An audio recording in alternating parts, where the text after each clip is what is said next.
आप सभी का फिर से स्वागत है। जैसा कि आप सब लोग जानते हैं, इस चैनल पर हम उत्तराखंड एलटी एग्ज़ाम में पूछे गए सारे क्वेश्चंस का सॉल्यूशन देने की कोशिश कर रहे हैं। ये क्वेश्चन जो आपके सामने पर है, यह 2021 के एग्ज़ाम में पूछा गया था और इसको करने का आसान तरीका है चेन रूल। चेन रूल दो तरीके से यूज होता है। अगर आपको स्टेप बाय स्टेप करना है तो पहले log x को t मान लीजिए, फिर वो log of t आ जाएगा, तो फिर log t को आप u मान लीजिए, फिर log u आ जाएगा। एक एक करके डिफ्रेंशिएट कीजिए। अदरवाइज जो तरीका मैं यूज करने वाला हूँ, आप सीधे इस फंक्शन को लिखिए।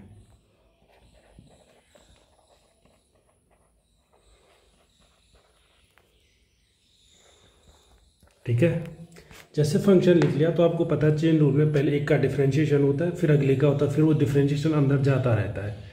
अर्थात इसका मतलब क्या है, इस पूरे को आप एक फंक्शन मानिए। अभी जितना भी अंदर लिखा हुआ है इसको एक फंक्शन मानिए। तो log x का डिफ्रेंशिएशन कितना होता है 1/x, इसलिए इस पूरे को x मानिए आप, तो इसका डिफ्रेंशिएशन कितना हो जाएगा 1/log x। पर चेन रूल के हिसाब से अब ये dy/dx और अंदर चला जाएगा और अब किसका डिफ्रेंशिएशन करना होगा आपको, log x। ठीक है, और आपको पता है log x का डिफ्रेंशिएशन कितना होता है 1/x। तो पहले इसको लिखिए आप, जो आपके पास है इसको लिखिए।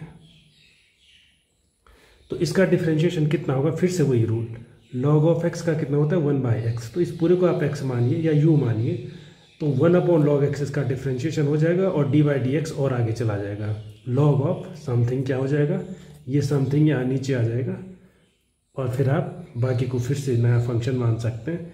तो इसका कितना हो जाएगा 1/log x।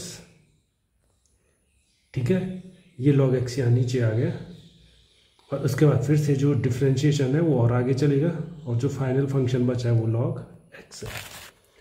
तो अब आप फिर से देखिए, 1/log x एक बार आएगा और 1/log x एक बार आएगा और dy/dx log x का कितना होता है 1/x।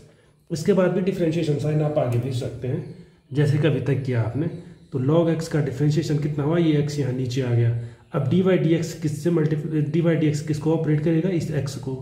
तो dy/dx x को ऑपरेट करेगा तो आंसर हमेशा 1 ही आना है, इसलिए आपको आगे भेजने की ज़रूरत नहीं है। तो आप इसको रीअरेंज कर सकते हैं। 1/x यहाँ से आ गया, यहाँ से log x आ गया और उसके बाद यहाँ से log x आ गया। तो ये हमारा फाइनल आंसर होगा। तो आप देख सकते हैं कि पार्ट बी के आंसर और हमारे आंसर में कोई डिफरेंस नहीं है। तो हमारे लिखने का तरीका है वही है। वैसे इसको हम दूसरे तरीके से भी लिख सकते हैं पर करने की ज़रूरत नहीं है। x log x log of log x यहीं पे छोड़ दीजिए, पार्ट बी फाइनल आंसर।